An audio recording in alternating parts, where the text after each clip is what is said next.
Então vamos lá, irmãos. Capítulo 27, tá? Sobre a comunhão dos santos. Hoje encerramos esse capítulo. Então, semana já tem mais uma prova, tá? Então é 2 parágrafos só.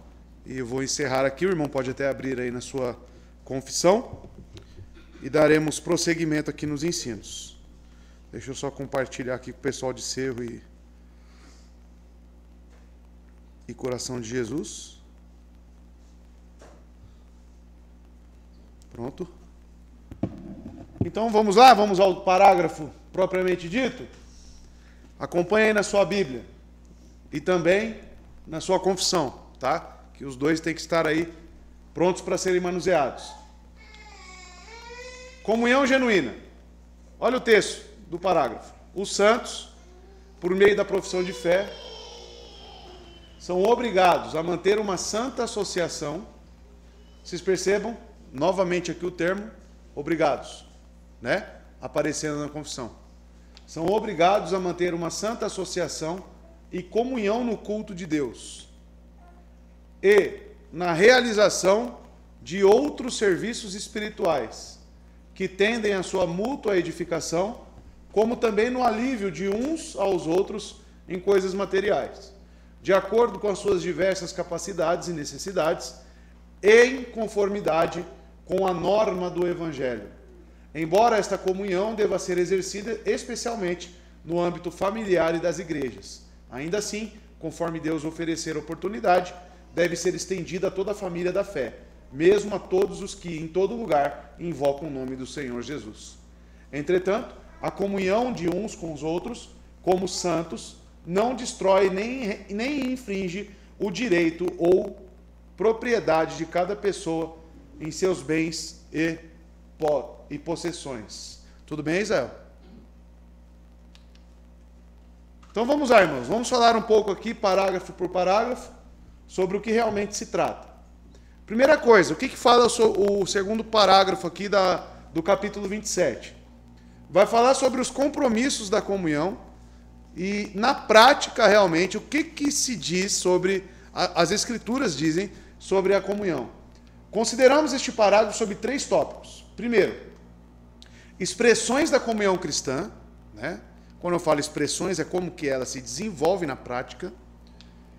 Os destinatários da comunhão cristã, quem são os alvos dessa comunhão, quem está envolvido, quem está inserido. Terceiro, e as limitações da comunhão cristã. É qualquer um que é alvo dessa comunhão? Quais são os limites também dentro desses que são alvos, destinatários? Quais são os limites, né, desta comunhão?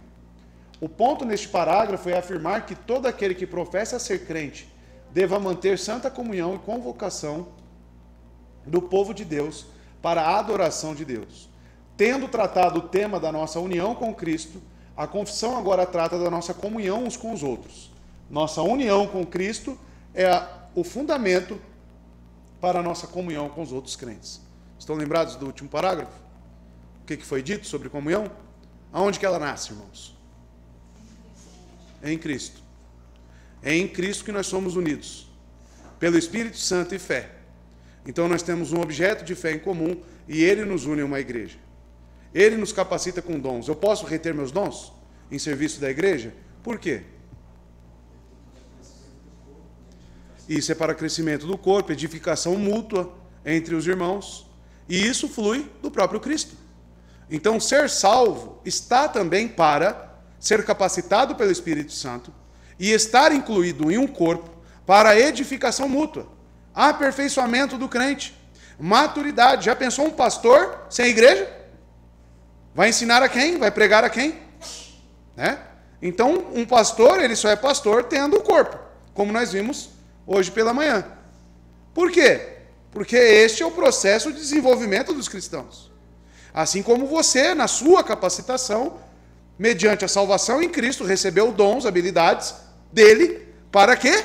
Para ficar em casa? Para viver para si mesmo? Não, para ajudar, servir, amar uns aos outros.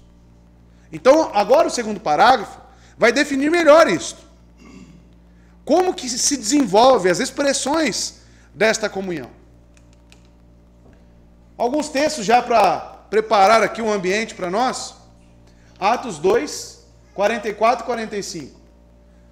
Todos os que criam, olha lá, unidos em Cristo, pela fé, Espírito Santo, mantinham-se unidos.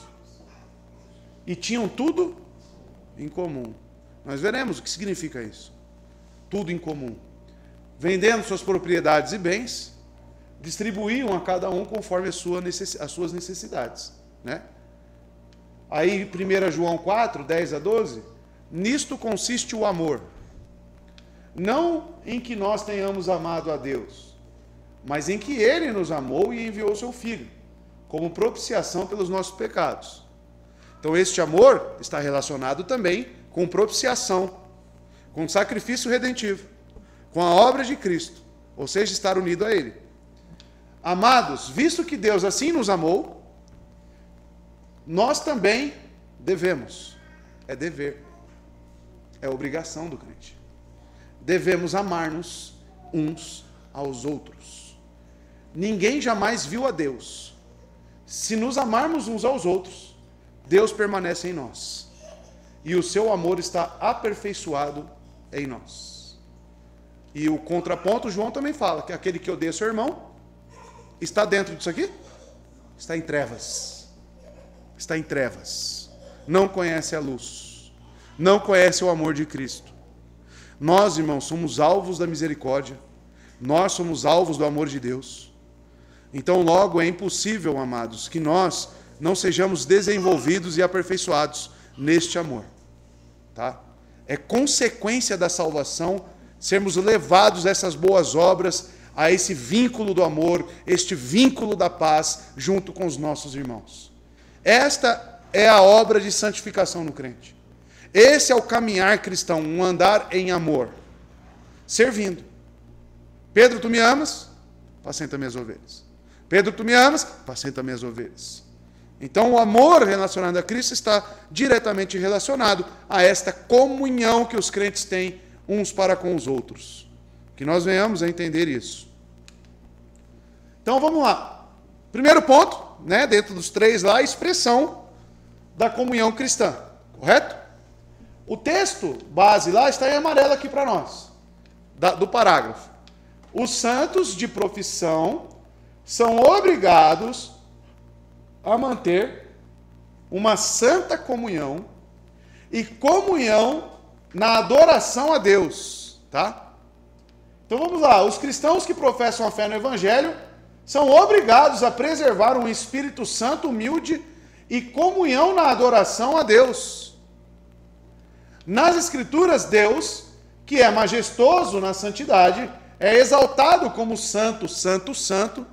Êxodo 15, 11, Apocalipse 4, 8, é o hino cantado a Deus, né?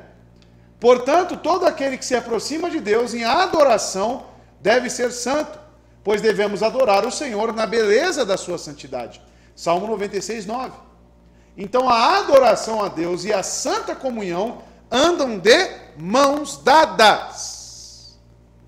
A adoração, ela tem um aspecto dentro do seu termo de adorar para comunhão. Adoração na congregação. Hoje mesmo cantamos o Salmo 122. Fiquei feliz quando me disseram, vamos à casa do Senhor. Para quê? Adoração. Os propósitos santos na salvação é para que você ande em comunhão para adoração, inclusive. Então a sua adoração ela não é apenas individual, porque sabemos que tem o seu aspecto individual, nas suas devocionais, nos seus estudos bíblicos, no seu trabalho para o Senhor. Tudo isso envolve, em certa maneira, uma adoração individual do crente. Mas quando o assunto é expressão da comunhão, a sua obrigação, como é colocado na confissão de fé, a sua obrigação é estar aqui com os seus irmãos adorando ao Senhor. É obrigação nossa. A nossa adoração se torna, de certa forma, incompleta quando os nossos irmãos na fé não estão presentes. Quando você falta neste corpo, Quando você não vem neste corpo, é como se uma parte do corpo estivesse faltando na adoração a Deus. É sua obrigação como crente estar presente na comunhão para adoração. E de forma santa, porque Deus é santo. E logo, né, por que é a comunhão dos santos? Porque nós fomos santificados nele. Nós somos santos devido à justificação e expiação em Cristo Jesus. Então, amados, a adoração a Deus e a santa comunhão andam de mãos dadas. Pois o Senhor diz, sede santos porque eu sou santo. Levítico 19, 2 e 1 Pedro 1, 16. Se a comunhão cristã deve florescer na presença especial de Deus, então os cristãos devem manter comunhão de maneira santa. Tá? Então veja, esta comunhão deve florescer aqui. É aqui onde somos desenvolvidos neste aspecto de amor uns para com os outros. É aqui. É no aspecto de igreja. É na expressão de congregação. Então é necessário e é obrigatório, como diz a confissão, você estar presente. Não é opcional. Nós fomos chamados para sermos santos dentro desta comunhão e adoração a Deus. Entenderam, irmãos? Não é opcional. É obrigação. Tá? Você não vem para a igreja quando você quer. Você vem à igreja porque você tem um dever. Você tem uma obrigação para com Deus. Você que foi salvo. E de edificar, de ser edificado também e desenvolver este amor, né, de forma santa, uma comunhão santa perante Deus. É aqui que vai acontecer. Tá? Então, comunhão em servir é uma expressão da comunhão. Serviço é uma expressão. Executando outros serviços espirituais que tendem à sua edificação mútua, como também em aliviar um ao outro nas coisas externas, de acordo com suas várias habilidades e necessidades. Esse aqui é o parágrafo, né, tirando mais um pedaço lá do parágrafo 2, do capítulo 27. Então o que ele está dizendo aqui? Aqueles que estão reunidos no vínculo do Espírito, como membros de um corpo em Cristo, devem prestar serviço para a edificação mútua. As expressões da comunhão cristã é evidente quando os santos prestam serviços espirituais e serviço prático uns para com os outros. E aí você deve responder aí, quais são os serviços espirituais que eu forneço para os meus irmãos? Quais são os serviços práticos que eu forneço para os meus irmãos? Em que eu estou servindo eles nesses dois aspectos? Nessas duas áreas? Orando por ele. Você tem orado? Aconselhando ele. Exortando ele. Aspectos espirituais. Homem interior. Não vem no culto, como você viu que é obrigação, adoração em conjunto. Você tem por obrigação fazer o quê? Perguntar. O que aconteceu? Está tudo bem? Senti a falta do irmão. A minha adoração hoje não foi daquele jeito. Por quê? Porque faltou você. Não ouvi sua voz na hora do louvor. A sua presença lá me faz falta. Está tudo bem? Não, não fui por causa disso. Amém, irmão. Estarei orando por você. Aí deu um motivo que não é motivo. O que você deve fazer? Exortá-lo. Exortar esse irmão. Fala, isso não é um motivo, irmão. Amanhã você vai trabalhar? Por que você não veio então hoje? Eu trabalho porque você tem um retorno financeiro, né? E aqui, você não tem retorno nenhum? Claro que tem. Espiritual. Espiritual. E prático? Todos os seus irmãos que você convive têm tido condições físicas, logísticas, para estar presente? É obrigação nossa prover isso para os nossos irmãos. Tá com a roupa lá com furo. É certo ter um irmão no nosso meio, sendo que tem várias pessoas que trabalham aqui, ver um irmão nosso em Cristo com as suas roupas furadas, cheirando mal, por falta de um desodorante ou de alguma provisão básica na vida dele, é obrigação nossa suprir esses irmãos. Tá? Não estou falando de casos em que é por negligência e consequência do pecado. Mas mesmo que seja consequência do pecado, aí você vai atuar nas duas áreas. Do homem interior, buscando a causa do porquê que ele está naquela situação, e também trazendo, sim, se ele é seu irmão em Cristo, né, alguma ajuda prática, até que ele se arrependa e resolva disso. Então é nossa obrigação se preocupar com o homem interior e com o homem exterior de cada um aqui dos nossos irmãos. Como veremos aqui alguns textos. Ih, já acabou, não. Então vamos lá.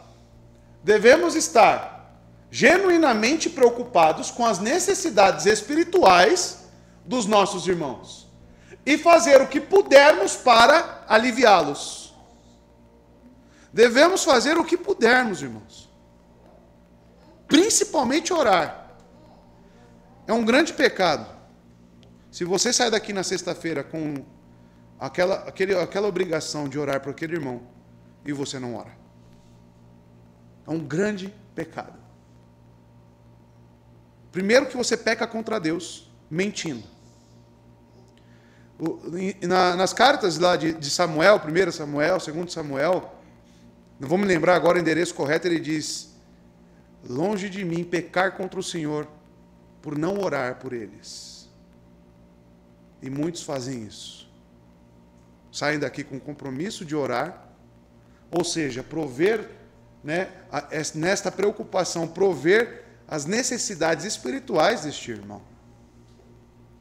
E ainda você quebra com o 9º mandamento, dando um falso testemunho, mentindo, perjúrio, falando: eu orarei por você, eu me comprometo. Estava vendo uma audiência, até falei para a Laura, a moça foi lá como testemunha de um indivíduo, e perante a cariação dos fatos, a moça saiu presa do tribunal. Sabe por quê? Perjúrio, crime de perjúrio, crime de mentira.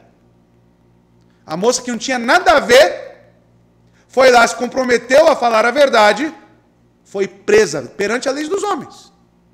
A lei dos homens. Imagina contra Deus. Por quê? Sexta-feira aqui ocorre, dentre todos os meios de graça que nós temos este da sexta-feira, de conhecer a fraqueza espiritual do meu irmão, e aí o meu compromisso para ajudá-lo da forma como eu posso. E as pessoas negam a oração. Se me nega a oração, quem dirá auxílio prático? Então isso é temeroso demais, irmãos. Temeroso demais. Tá? Eu queria ver, se tivesse, acho que era bom, né? Ter uma lista também da oração. Igual tem da leitura bíblica. Orou pelo seu irmão? Aí você põe lá. Porque senão, irmãos, né? Até que você crie um compromisso com isso. Mas não deveria ser assim. Então devemos estar genuinamente, tá? Verdadeiramente preocupados. Não é, normal. De novo. Aquele fulano só fala do mesmo pecado. Talvez ele esteja repetindo tanto aquele pedido de oração, porque você não tem orado o suficiente por ele. Porque você não tem se preocupado genuinamente com ele. Pense nisso. Pense nisso. Então, amados, devemos nos preocupar com isso para poder aliviá-los. Podemos servir uns aos outros espiritualmente, olha lá, encorajando, edificando uns aos outros. Vamos ver alguns textos aqui. Em Hebreus 10, 24, somos ordenados a considerar uns aos outros para estimular o amor e as boas obras. Tá? Como que eu estimulo alguém ao amor? Vamos lá. Você pretende ensinar seu filho a amar o próximo. Como é que você vai ensinar a fazer isso? Dando exemplo. Se preocupando. Mostrando. Ó, eu te estimulo ao amor e às boas obras. Você tem feito isso como membro na igreja? Então devemos pensar, irmãos. Onde houver descuido espiritual ou padrões evidentes de pecado, devemos advertir uns aos outros sobre os perigos do retrocesso. Quando a frequência às reuniões é negligenciada, devemos exortar uns aos outros a não abandonar a reunião da igreja local. Hebreus 10, 25. Este mundo está cheio de tentações que procuram nos afastar do Deus vivo. Portanto, devemos cuidar uns dos outros diariamente, enquanto é chamado hoje, por causa do efeito endurecedor que o engano do pecado tem sobre o coração. Se Cristo orou para que a fé do apóstolo Pedro não falhasse, quanto mais precisamos orar uns pelos outros. Estão lembrados?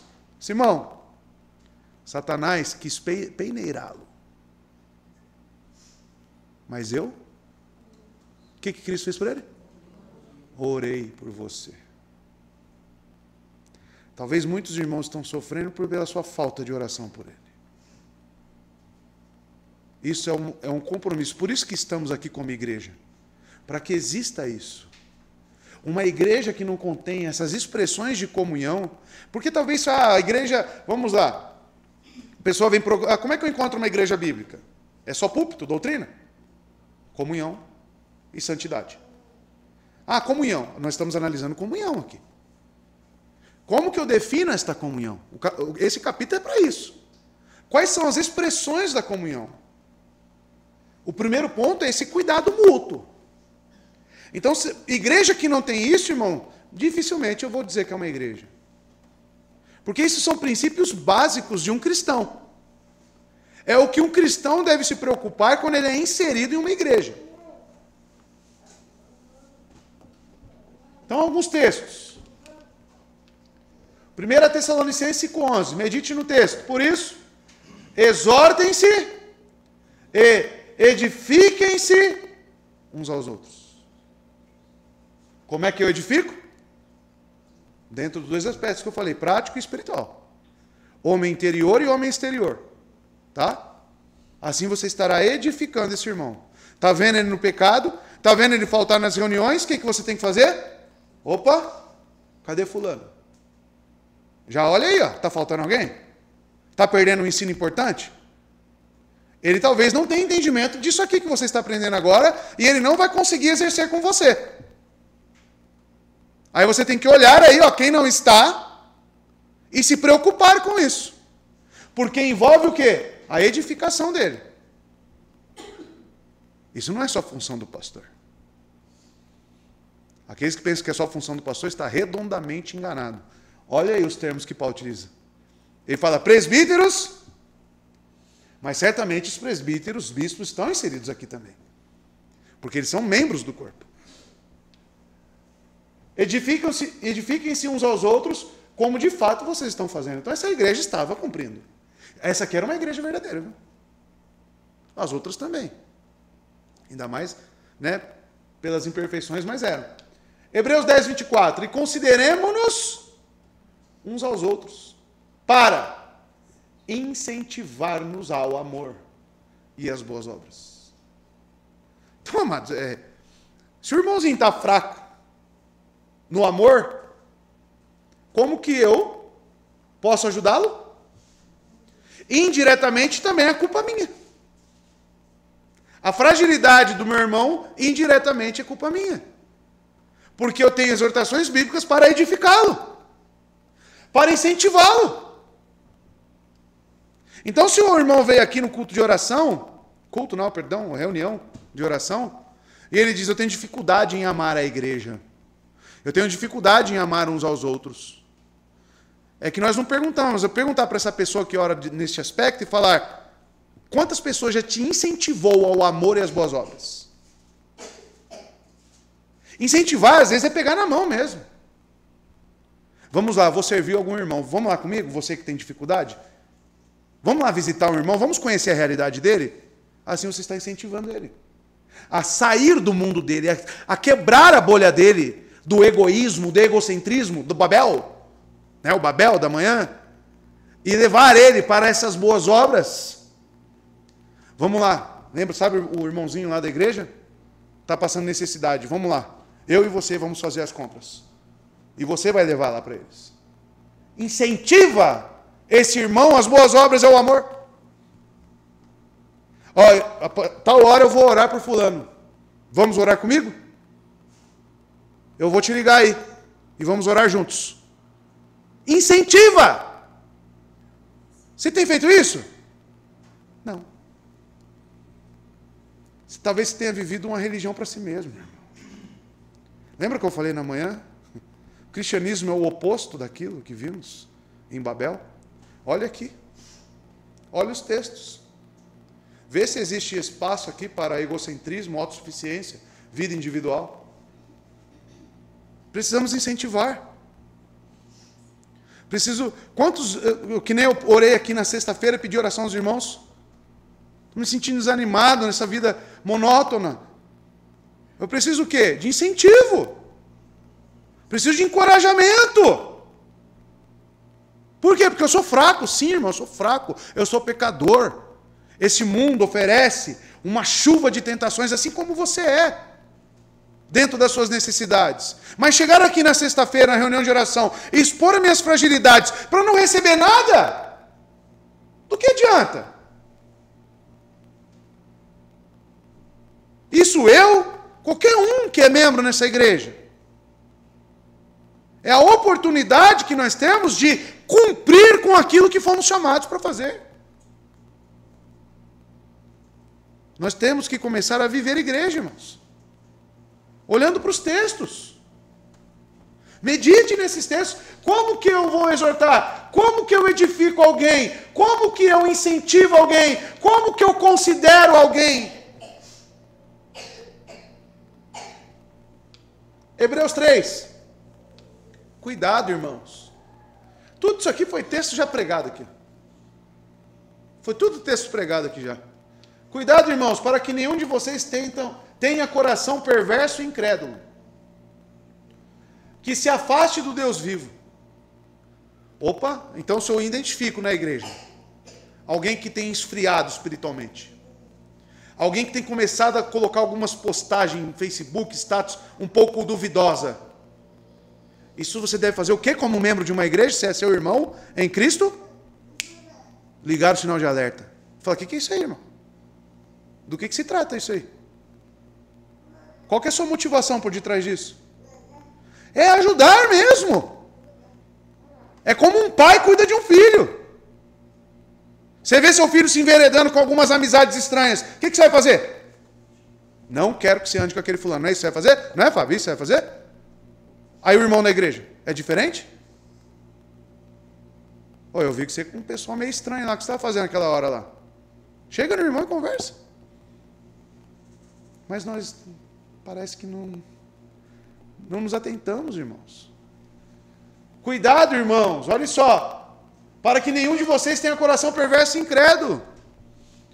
O cuidado aqui é para quem? Para o pastor? Irmãos, o alerta, a sensibilidade é para os irmãos da igreja. Pelo contrário, olha lá, de novo. Encorajem-se uns aos outros. Qual foi a última pessoa que você encorajou na igreja? Qual foi a última pessoa que você falou, vamos lá? Você está precisando do quê? Vamos orar, vamos lá. Continue. Você tem sido abençoado, você tem me abençoado também com a sua presença na igreja. Deus tem feito uma obra na sua vida. O Espírito Santo habita em você, meu irmão. E às vezes numa conversa informal, falando com o Maurício ali no corredor, eu falei algumas coisas para ele. Falei, irmão, louvado seja Deus, porque essa percepção que você está tendo, isso vem do alto, isso é do Espírito Santo. São palavras que vêm como refrigério para nós, não é, meu irmão? E você pode fazer isso. Não precisa ser o pastor. Qualquer um. Todos os dias, ó. Todos os dias esse encorajamento tem que existir. Aí a gente pensa que é só domingo, quarta-feira e sexta-feira que eu tenho que me preocupar. Não. Durante o tempo que se chama hoje. De modo que nenhum de vocês seja endurecido pelo engano do pecado. Quem é a antitese do mundo? Quem é a antitese do engano? Quem que é a antitese do endurecimento do coração? Igreja. Comunhão dos santos. É o antídoto para essa perversidade e endurecimento. Então, ao passo que todos os dias somos tentados, então todos os dias precisamos de encorajamento. Todos os dias precisamos de exortações. Todos os dias precisamos de uma conversa com o irmão da igreja. Hebreus 3, 12 e 13. E Gálatas 6, 2. Levem os fardos pesados uns dos outros. E assim cumpram a lei de Cristo. Em Hebreus eu sei que a maioria desses verbos aqui estão no imperativo, como nós vimos. São verbos imperativos. Esse aqui, Gálatas, eu não vou me lembrar, mas provavelmente também seja verbos levem no imperativo. Tá? Ou seja, são obrigações cristãs que estão para a comunhão na igreja. Então, como que eu sei se eu estou vivendo a comunhão da igreja? Expressões da comunhão. E lembre-se, o que é que Paulo coloca como um critério básico para a participação da ceia do Senhor? Comunhão. Então aqui você já começa a ter a sua autoanálise, seu autoexame, antes de participar aqui da ceia do Senhor. A pessoa que está alheia à igreja deve participar da comunhão, da mesa? De maneira nenhuma. Tá? Mas se você tem pecado em algum desses pontos, você deve se arrepender disso e pedir em Cristo para que Ele te forge. Peça aconselhamento de como encorajar, de como começar a fazer isso. Converse e se preocupe com isso. Tá? Comunhão que abençoa o homem interno. Como eu disse aos irmãos. Também há implicações para o crente que está em necessidade espiritual. Se estivermos angustiados no espírito, devemos estar dispostos a compartilhar nossas lutas internas com o nosso pastor ou algum outro irmão e irmã maduro e confiável, para que eles possam fornecer serviço espiritual em vista. Então, a igreja, ela é provida de cristãos, de um líder espiritual, aonde ele pode sim carregar os seus fardos. Então, você se aconselha, uma mulher mais nova vai se aconselhar o quê? Com uma mulher mais velha. Né? Os homens vão procurar aí, geralmente, o pastor da igreja, para se aconselhar, conversar, estou passando por isso. Tá? Mas o homem tende a ser orgulhoso e não faz uso dos meios de graça. Porque tudo que nós estamos vendo aqui, conforme o primeiro parágrafo do capítulo 27, tem origem em quem? Em Cristo. Logo, é algo que flui da união que temos com Cristo, correto? É meio de graça? Claro que é. Aí eu não faço uso desses meios de graça. Você está negligenciando. Tá? Então eu devo fazer uso do aconselhamento. Eu devo me abrir com irmãos maduros na fé. Irmãos maduros. Não é... Existem aqueles crentes que estão começando, às vezes, na fé, que não têm discernimento, que têm dificuldade até para orar por si mesmo. Então, determinados problemas, você não vai falar com aquela pessoa, até porque você pode abalar a fé daquela pessoa. Né? Pessoa, um crente já de caminhada, um crente velho já, aí vai falar que está tendo problemas com imoralidade sexual com aquele que é novinho. Talvez seja um trampolim para ele. Então, né? Então temos que tomar cuidado com o que falamos, com o que postamos, com quem falamos, sobre o que falamos. Tá? Temos que tomar cuidado, mas na igreja, graças a Deus, ele dispõe, né, de faixa etárias, de níveis de caminhada cristã e aperfeiçoamentos diferentes de cada um. Então nós devemos fazer uso disso. Tá bom? A vida cristã vem com muitos desafios espirituais comuns, mas com que frequência não estamos dispostos a admitir nossas lutas? Devemos enterrar nossos fardos quando o Senhor nos deu meios legítimos para aliviar nossa alma. É isso que você deve fazer? Enterrar seus fardos? Aí pensar, não, isso aí vai passar. Vai passar como? Você não está fazendo uso daquilo que Deus te deu. Você não está fazendo bom uso da comunhão dos santos. Claro que não. Devemos, ao contrário, lançá-los aos pés de Cristo e confiar em irmãos maduros que podem nos ajudar e carregar esses fardos conosco.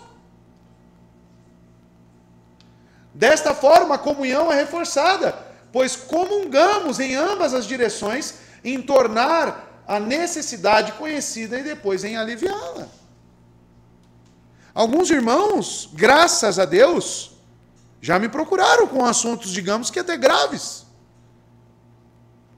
E eu me comprometi a orar, orei por este irmão, mandei textos bíblicos para esses irmãos, e fui perguntando, e aí, melhorou? Como é que está? Tem melhorado? Tem melhorado, pastor, obrigado pelas orações. Ufa, graças a Deus.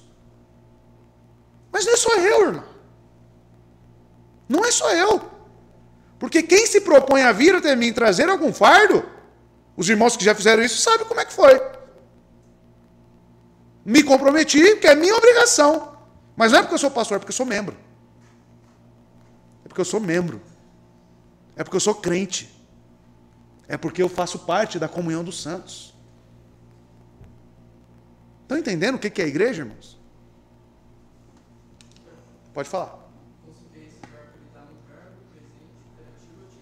Imperativo, né? Ativo. Obrigado. Comunhão que abençoa o homem externo. Então não é só o homem interno. O homem externo também. Os cristãos também devem se preocupar ativamente com as necessidades práticas de seus irmãos. A confissão afirma, texto do parágrafo, também em aliviar uns aos outros nas coisas exteriores, olha lá, de acordo com as suas várias habilidades e necessidades. Devemos procurar ajudar nossos irmãos material e financeiramente, se necessário. Alguns cristãos têm abundância de bens do mundo, enquanto outros não. Vamos lá. Você é uma pessoa, é abastada que fala, né? A pessoa que é bem abastado, né? Você, quem te deu isso? Se você é essa pessoa. Para quê? Só para você ver sua conta cada vez mais inflada? Se Deus te deu em grande medida, abençoe em grande medida. Seja generoso. Tenha proporção com aquilo que você ganha. Se Deus te dá fartura, tente colocar no seu coração de que o seu irmão em Cristo também pode usufruir dessa fartura que você tem. Não seja mesquinho e egoísta. Devemos procurar então isto, irmãos. Alguns cristãos têm bastante, enquanto outros não, tá? Nós vemos isso lá nas cartas às igrejas de Apocalipse. Os cristãos não devem apenas orar para que Deus satisfaça as necessidades dos seus irmãos, mas também devem ajudar a fornecer alívio que puderem, tá? Ajudar de alguma forma dentro das suas necessidades, das suas possibilidades, perdão. Tem alguns textos aqui que veremos mais para frente. Em Atos 2, 44 e 46, li lá no início, vemos os membros da igreja primitiva vendendo algumas de suas propriedades para ajudar seus irmãos necessitados. Como povo de Deus, devemos demonstrar amor e compaixão para os nossos irmãos e lembrar daqueles que sofrem ou que carecem de algumas das necessidades básicas da vida. E assim como o Senhor nos abençoou em nossas necessidades, também devemos usar nossos dons e habilidades, sejam espirituais ou práticas, para abençoar nossos irmãos necessitados. Assim, espelhamos seu caráter, exibimos seu coração para com seu povo e tornar-se instrumentos de seu ministério para eles. Tá? Então, às vezes, você tem certos conhecimentos, você trabalha numa indústria, vê lá que está faltando uma vaga lá em determinado setor, está aberta uma vaga, e tem um irmão em necessidade na igreja precisando de um trabalho. Opa, o que você vai fazer? Posso indicar? Vai falar com o chefe. Posso indicar uma pessoa? Né? Aí indica lá o seu irmão, para que ele tenha um meio. Então nós podemos abençoar nossos irmãos. Tá? Nosso irmão tem lá um negócio, né? Vamos supor, Gessé tem um lava-rápido. Eu vou lavar o carro aonde? Vou lá lavar com o meu irmão. Vou abençoar ele. Né? Ou seja, irmãos, nós temos que estar preocupados não só com o homem interior, mas com o homem exterior também. É isso que a nossa confissão diz. E se Deus tem te dado bastante, abençoe também. Tá? Devemos ter sempre esse coração generoso, porque devemos sempre ter em mente que não somos daqui, estamos de passagem. Vocês estão lendo Eclesiastes. Salomão diz: tudo que o meu olho viu e desejou, eu tive. Mas tudo isso é vaidade. Tudo isso é vaidade. Então, já pensou você ser como Babel? Ó, que vale fértil, aqui que vamos ficar para nós, tudo para nós, tudo para mim, tudo para mim. Não. O cristão fala, é para os outros. Sou abençoado e abençoo. Nada é meu, nada vou levar. R.C. Sproul vai dizer, resume bem o ponto quando escreve: a confissão está desenvolvendo o princípio de que quando vemos uma pessoa chorando, choramos com ela. Quando alguém em nossa irmandade está passando por extrema necessidade ou carência, é dever da congregação ajudar essa pessoa. Ah, mas ele não era presbiteriano? Tem esse mesmo capítulo na Confissão de Westminster. Mesma coisa. Tá? Então ele comentando lá é a mesma coisa que estivesse comentando a nossa. Segundo ponto. Quem são os destinatários dessa comunhão cristã? Texto. Embora essa comunhão deva ser exercida especialmente no âmbito familiar e das famílias, alguns dos primeiros destinatários das obras de caridade de um cristão devem ser os de sua própria casa. Tá? Primeiro ponto. A confissão afirma, na relação em que se encontram, seja em família. Aquele que professa crer no Evangelho de Cristo também deve ser alguém que provê as necessidades de sua própria família. Tá? Porque seria hipocrisia, né? Como os fariseus faziam. Com os pais, negligenciavam, mas queriam trazer para a igreja. Isso é hipocrisia. A verdadeira religião começa em casa, honrando pai e mãe. Ah, mas meu pai é ímpio. É seu pai? É. Faça a sua parte. Você nunca pode ver seu pai e sua mãe passando necessidade. Você nunca pode deixar seu pai, sua mãe, seus parentes, seus irmãos à míngua. Isso é um grande pecado. E, diga-se de passagem, Paulo diz que quem abandona, diz a Timóteo, quem abandona a própria família é como um pagão. Não conhece também a Deus. Tá? A nossa confissão afirma isso. Que essa comunhão, se preocupando com o bem interior e exterior, começa na nossa casa. Se não é crente, como é que eu vou me preocupar com o bem interior desse? Pregando o Evangelho. Pregando o Evangelho. E exterior? Aí não preciso nem falar. É roupa, é comida, é o que for necessário. Tá? Aquele que professa, então, crer no Evangelho de Cristo, também deve ser alguém que provê as necessidades da própria família. Qualquer um que deliberadamente negligencia tais obrigações é considerado, olha lá, renegador da fé e pior do que o descrente, o pagão. 1 Timóteo 5, versos 7 a 8. Tá? 1 Timóteo 5, versos 7 a 8. Oi? Ah, tá. Juntamente com a preocupação em atender às suas necessidades práticas, também devemos nos preocupar com as necessidades espirituais daqueles que vivem no nosso teto. O marido é descrente? O que você tem que fazer? Pregar o Evangelho. Chamar o arrependimento. Isso é se preocupar com o homem interior. Não é passar a mão no pecado. Não é ser complacente, conivente, participante com o pecado do cônjuge ímpio. Pelo contrário, se posicionando e pregando o Evangelho. Então, amados, vejam, devem atender suas necessidades práticas também como as espirituais. Isso tem aplicabilidade particular para os pais em relação aos filhos. Criar nossos filhos na disciplina e admoestação do Senhor. Efésios 6,4. Os maridos também devem se preocupar com o bem-estar espiritual de suas esposas, amando-as como Cristo amou a igreja. Efésios 5, 25 a 26. E encorajando-as com a palavra de Deus. São obrigações para com as famílias nos dois aspectos. Filhos, Ah, meu filho é ímpio. É por causa disso que você vai deixar de cuidar e se preocupar com o bem interior e exterior do seu filho? Você deve governar bem o seu lar, tá? Prover todas as necessidades da sua casa, inclusive da igreja. Então começa em casa, né? Você provê tudo isso na sua casa e a confissão vai continuar dizendo: contudo, conforme Deus oferece oportunidade, deve ser estendida a toda a família da fé. Sim, a todos aqueles que em todo lugar invocam o nome do Senhor Jesus.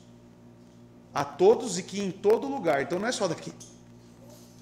Inclusive você conhece um crente que professa Cristo em uma igreja que está longe, ou algum irmão que se muda daqui e vai para outra cidade, e você fica sabendo que lá na outra cidade ele está passando necessidade, qual que é a sua obrigação? Também ajudá-lo, mesmo que ele não faça mais parte daqui. Então é conforme a oportunidade que você tem, tá? A confissão afirma que nossas ações de caridade devem ser realizadas fora de nossa família e em nossas congregações locais. Nos dias do início da igreja, muitas congregações locais enviavam contribuições financeiras para os irmãos que viviam em diferentes regiões. Vemos isso em Atos 11, 29 a 30, Romanos 15, 25 a 27. Como isso pode parecer em nossos dias? Uma congregação rica pode ajudar uma congregação em outro lugar que não pode se sustentar totalmente.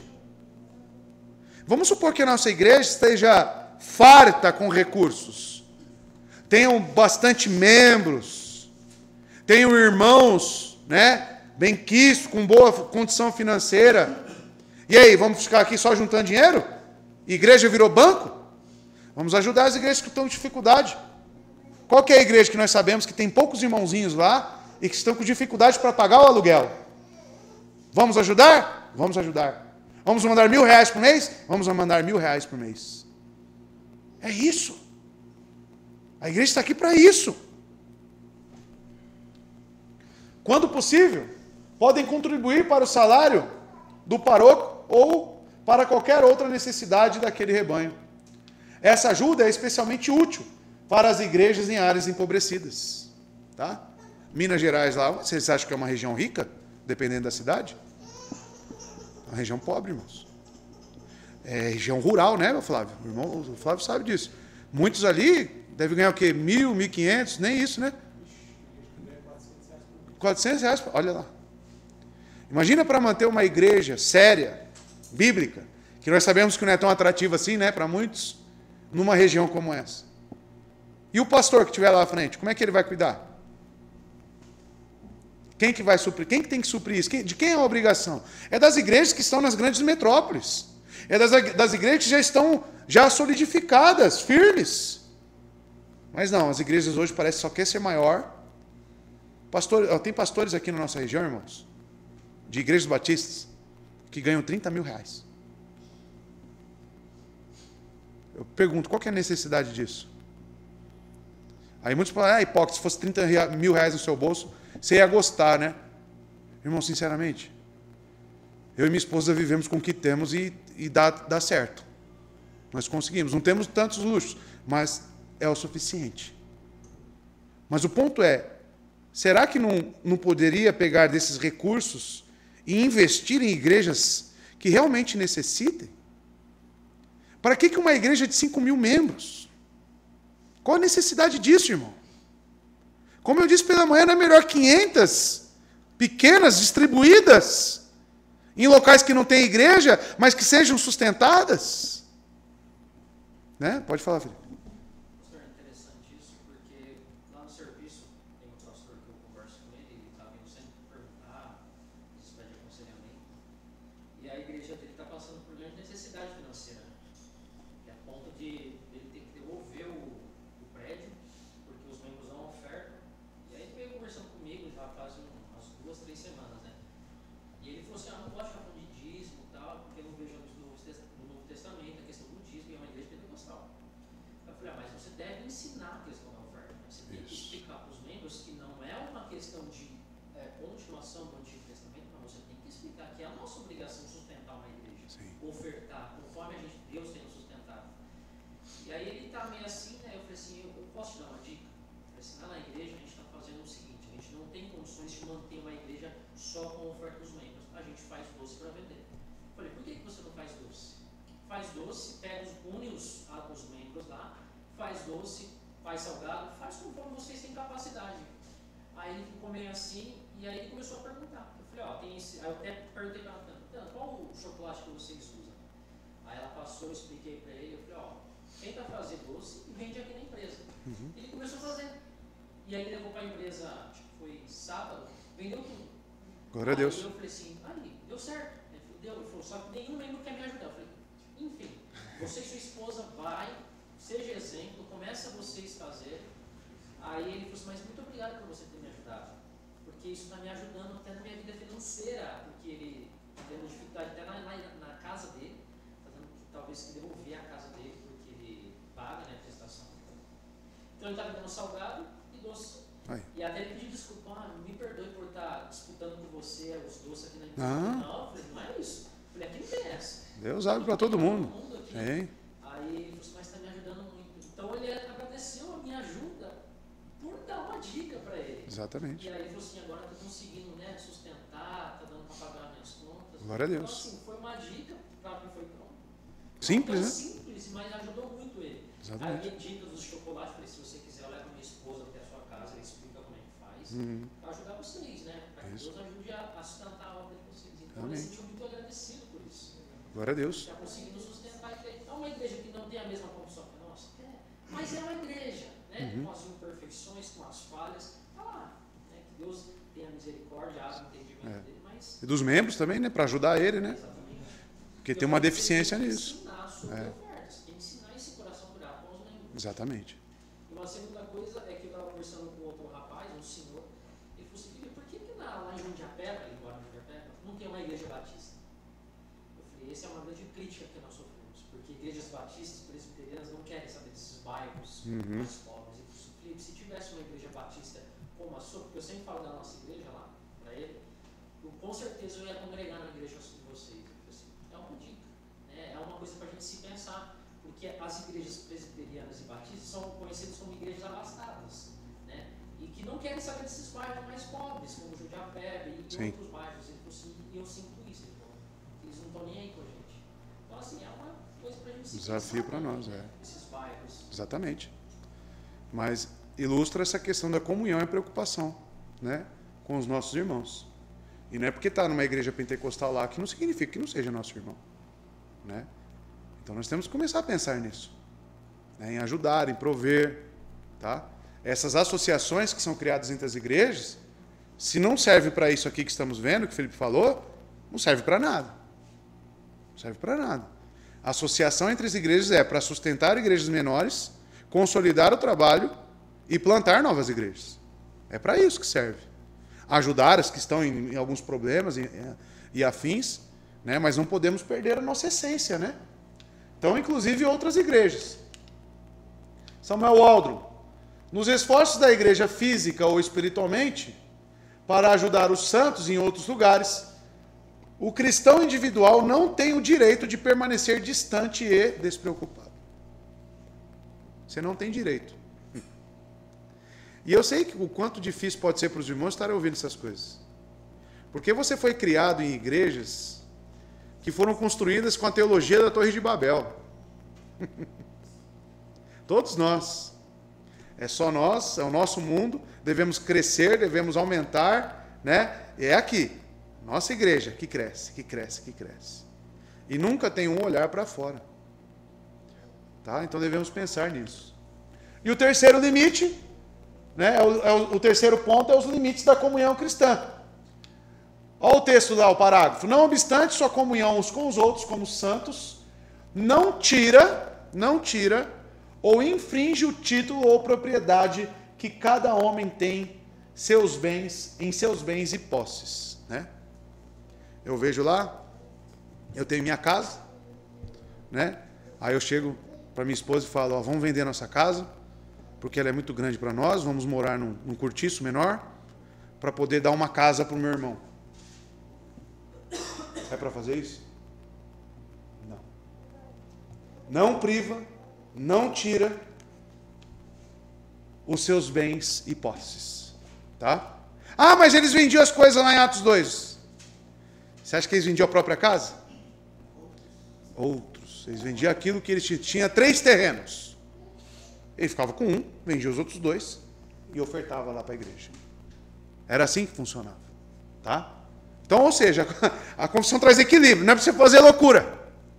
Ah, vou vender tudo que eu tenho, sua família vai ficar míngua para você abençoar seu irmão. Não, não é assim. Tá? Então, a confissão traz equilíbrio para nós. A confissão destaca as limitações da comunhão cristã ao afirmar o direito individual à propriedade privada. Senão depois, daqui a pouco vira um socialismo, né? A igreja, né? Não, não pode. Todo mundo tem que ter o mesmo nível de casa aqui. Não. Negativo. Nós abençoamos nas condições básicas dos irmãos e naquilo que está dentro das nossas possibilidades. Não adianta fazer loucura. Então, olha lá, não tira o direito individual à propriedade privada. À primeira vista, pode-se imaginar que a confissão apoia alguma forma de socialismo, mas não. Alguns podem apontar Atos 2, que já foi lido, Atos 4, como exemplos de socialismo comum praticado na igreja primitiva. No entanto, em Atos 5, vemos através dos exemplos de Ananias e Safira, que nenhuma dessas ações foi ordenada por ninguém na igreja primitiva. Ninguém ordenou.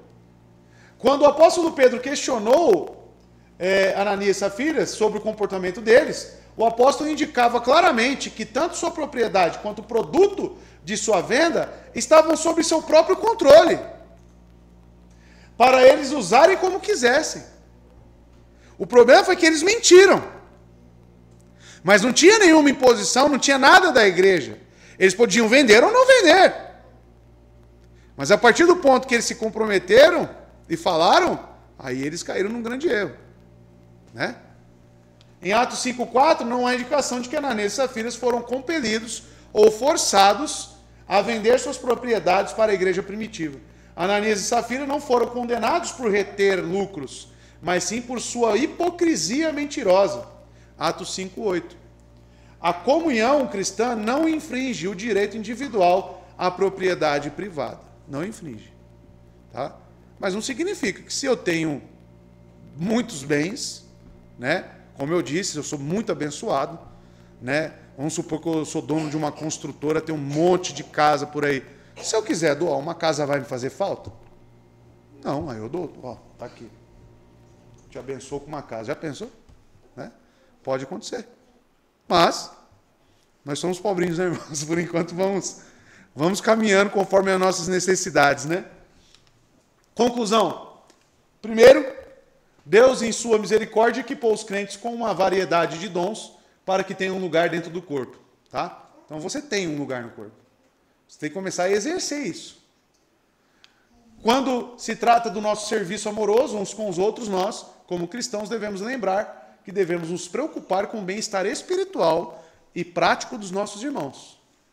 Quando nossos irmãos estão em necessidade, devemos ser rápidos em ajudar, não apenas em assuntos espirituais, mas também em assuntos práticos e financeiros. E aqui vem uma exortação para a igreja. Antes de ajudar, tente saber o porquê que o nosso irmão está passando por aquilo. Por quê? O que eu quero dizer com isso? O irmão está lá com dificuldade financeira, faltando o que comer em casa. Aí você vai e ajuda. E você vai lá e continua ajudando. Porém, o irmão não sai daquele problema. Por que ele não sai daquele problema? Tem administrado bem o dinheiro? Tem trabalhado ou tem sido ocioso? Então, talvez, a igreja, ou você, meu irmão, precisa exortar e tratar o homem interior primeiro. E, ao mesmo tempo, sim, prover as necessidades. Mas não pode ser uma ajuda paliativa. Porque, às vezes, essa ajuda vai ser apenas um meio para que ele continue no seu pecado. Então, a confissão é muito clara quanto a isso. É o homem interior e o homem exterior. Então, antes de ajudar, sonde. E você, como irmão, tem todo o direito de falar isso. Por que você está passando por isso? O que aconteceu? Ah, eu estou devendo isso, isso, isso e isso. Por que você está devendo? Por que você entrou nessa dívida? Por que você estourou o cartão? Se sanar todas essas dívidas, você vai conseguir manter a sua casa ou vai se enfiar em novas dívidas? Então a pessoa precisa tratar o quê? Coração primeiro. Então é um cuidado que nós temos que ter. Talvez o que preceda a sua ajuda externa vai ter que ser uma ajuda interna primeiro. Um aconselhamento, um estudo bíblico de como administrar seus bens no temor a Deus. Mas sim, não podemos negligenciar a ajuda física também. Tá? Mas é dupla. Tem pessoas que têm que ser tratado duplamente. Tá? É isso que eu quero dizer. Então devemos ter cuidado para não ver variedades de dons que Deus confiou a cada um de nós como nosso próprio interesse. Em vez disso, devemos vê-los como um meio de edificar nossos irmãos dentro da igreja. Então, se você administra bem seu dinheiro, você pode ensinar aquele que tem dificuldade, que está enrolado financeiramente. Faz, vamos sentar junto? Me apresenta seus gastos que eu vou te ensinar a administrar seu dinheiro. Acho que esse irmão às vezes está precisando disso. De um ensino, tá? De como administrar os seus recursos. Que não sabe. Não sabe. Como o Felipe falou, às vezes é um negócio básico, vende alguma coisa. A pessoa precisa só de um toque. Faça assim, assim, assado. Né? Então, amados, devemos ter essa preocupação, porque nós somos um meio de edificar nossos irmãos dentro da igreja. Em segundo lugar, uma expressão autêntica de comunhão da igreja tem um impacto direto na saúde espiritual do corpo local. Onde há egoísmo, desinteresse pelas dificuldades dos nossos irmãos, há desunião, desapego dos crentes. Tá? Muito dessa tratativa dos crentes hoje com a igreja, a igreja é segundo plano. Vem muito por causa dessa desunião e desapego. Tá? É um reflexo das pessoas não enxergarem na igreja de Cristo a comunhão sincera e verdadeira. Eu vou para aquele lugar lá que só tem cobra? Eu vou lá para aquele lugar lá que só ouve do meu pecado e fica falando nos corredores de mim? Isso vai gerando o que na pessoa? Antipatia. Ela vai querendo cada vez mais se ver longe da igreja. Agora, quando você vê um lugar onde você é acolhido, onde as pessoas se preocupam com você, onde as pessoas estão dispostas a carregar seu fardo, poxa, é aquele lugar que eu quero ficar. É aquele lugar que tem me ajudado. Vou ficar lá, vou caminhar lá cada vez mais. Tá? Então, a conduta da comunhão dos crentes dentro da igreja local pode glorificar ou envergonhar o nome de Cristo.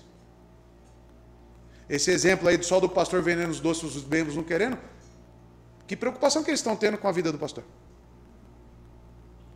Esses irmãos, além de aprender a ofertar, eles têm que aprender o que é comunhão e o que é igreja. Tá? Portanto, glorifiquemos o nome de Cristo, servindo uns aos outros de todo o coração.